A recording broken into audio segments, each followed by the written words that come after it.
Alright, so this is a suggestion via Discord. The name of the video is, She is the Worst Mother in History. The story of Susan Smith. This is coming from the channel Ray Williams Johnson. Let's go and jump into it, guys. So this woman, her name's Susan, and Susan will do anything to get a man to pay attention to her. Okay. So one day she gets married to this guy, David, and they have 2 kids together. But that's not enough for Susan. So she starts smashing with a lot of people. She smashes with her husband, which makes sense, but she also smashes with her coworker, his name's Tom Finley, and she allegedly smashes with Tom Finley's dad. And not only that, she even smashes with her own former stepdad. Ew. But one Guys, well, I mean, listen, worst wife in history? We're going to go ahead and give you that. We're going to go ahead and, well, this is pretty bad. This is really bad. Worst mother, though? We're going to see where this goes, guys. But as of right now, run away from this person. One day, it all comes tumbling down when her husband David catches her having a flirty phone call with her coworker Tom Finley. And David gets mad and he's like, "You better stay away from my wife, Tom." So then Tom Finley and Susan, they stop smashing and they end the affair. But unfortunately, it's too late for Susan and David's marriage, because shortly after, they file for divorce. And once they do, Susan hits up old Tom Finley again and they start smashing again. But then one night, Bro, how do you know so much detail? Tom invites Susan over to a hot tub party. And while she's there, for some reason, Tom Finley starts making out with another woman. So Susan gets jealous and she wants revenge, and she finds a different dude at the party and she starts making out with him. And I guess Tom Finley, he doesn't like this too much, because 2 days later, he sends Susan a letter. And in it, he basically says, "Yeah, you're great and all, but your actions at the party weren't very ladylike." And most importantly, he said, I think maybe she figured it was like an open relationship or something. Or potentially. The fact that if you're inviting someone to a party and then you yourself are making out with someone randomly in front of the person you invited, then she proceeds to do the same thing. Maybe she just thought that, hey, this is open. as "I like you, but you've got kids." And Tom Finley doesn't want kids. Now, Susan, at this point, she's really upset because she's super in love with Tom. And she doesn't take this letter well, and she is determined to win him back. So one day she shows up to visit him at work, and she's a total wreck. And she's crying, and for some reason she confesses to him that she hooked up with her former stepdad. Ew. And she tells him that she hooked up with his own dad. And Tom, he obviously had no idea any of this was going on. So he finally, once and for all, just ends it with Susan. It is over. Here's the thing, though. Tom said it's over. But what Susan hears is, maybe we have a chance. So that night, Susan comes up with She's crazy, bro. a wild plan to try and win Tom Finley back. Now, in that letter he had sent her, Tom mentions that he doesn't want kids. So now it's Susan's goal to get rid of her own children. So she goes... What do you mean by that? Get rid of worst mother in history. Get rid of her own... Oh no, guys. Kids. So now it's Susan's goal to get rid of her own children. So she goes home and she has pizza with her 3-year-old and her 1-year-old sons. Then she straps them both into the car and she takes them for a drive. And when they get to a big lake in the area, Susan pulls over and she gets out of the car. And the kids are still strapped inside. And that is when Susan takes the car and she puts it in neutral and she lets it roll into the water.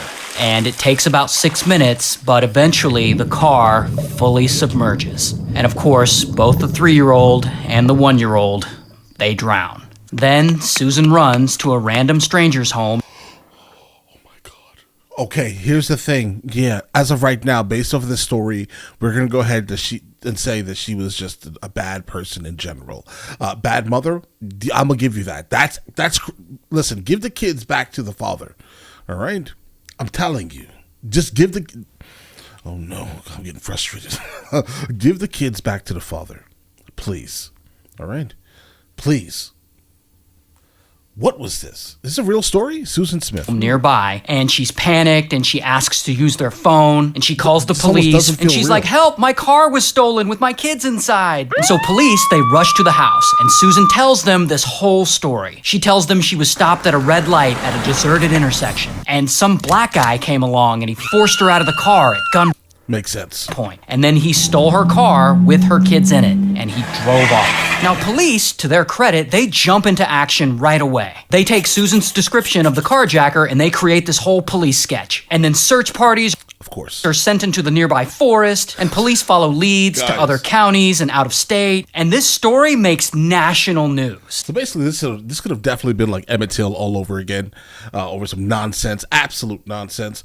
Okay, yeah, worst person in history, absolutely. Follow leads to other counties and out of state, and this story makes national news. And suddenly, everyone is looking for this fictional black man. And Susan, she's all over TV, asking for the kids to be brought home safely, pretending that she's a concerned mother. I want to say to my baby that your mama loves you so much. I just feel in my heart that you're okay. And not doing a very good job at it. Right. Regardless, the whole country is watching, and everyone feels bad for this traumatized mother who had just lost her kid. I wonder how many people were thoroughly accosted due to her nonsense. Is watching, and everyone feels bad for this traumatized mother who had just lost her kids.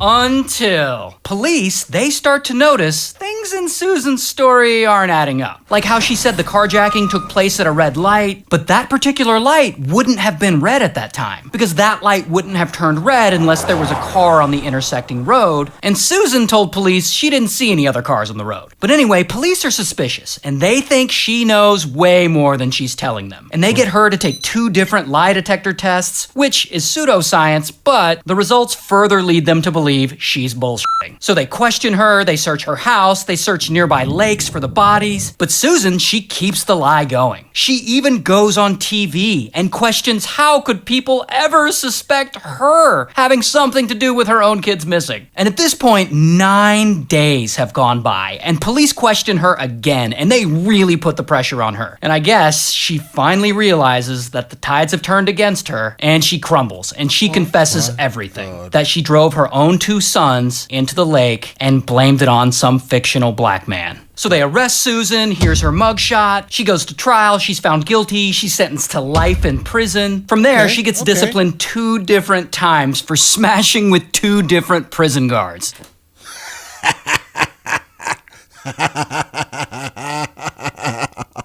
Guys, this story doesn't feel real, but it is.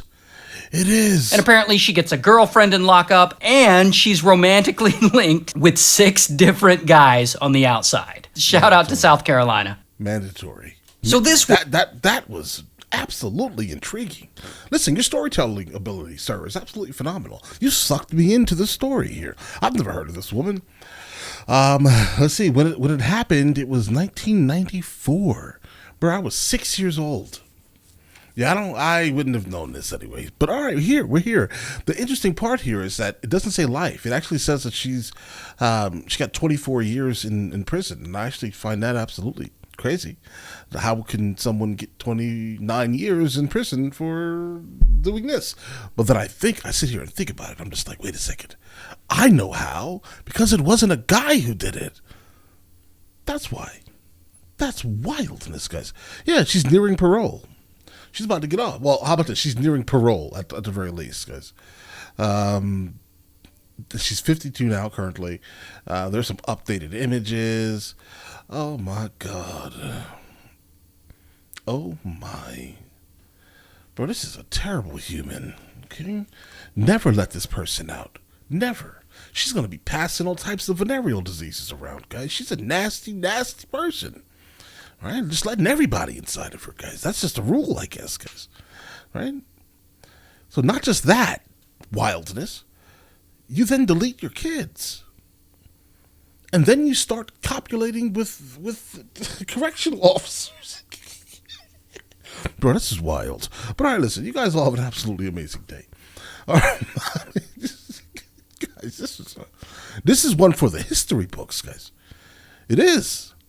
I'll catch you guys later. Guys, before we go, are you guys subscribed to the other channels? Logical Movie Reviews with Mr. L. Boyd, along with Mr. L. Boyd Music. Both are found in the description. Check it out.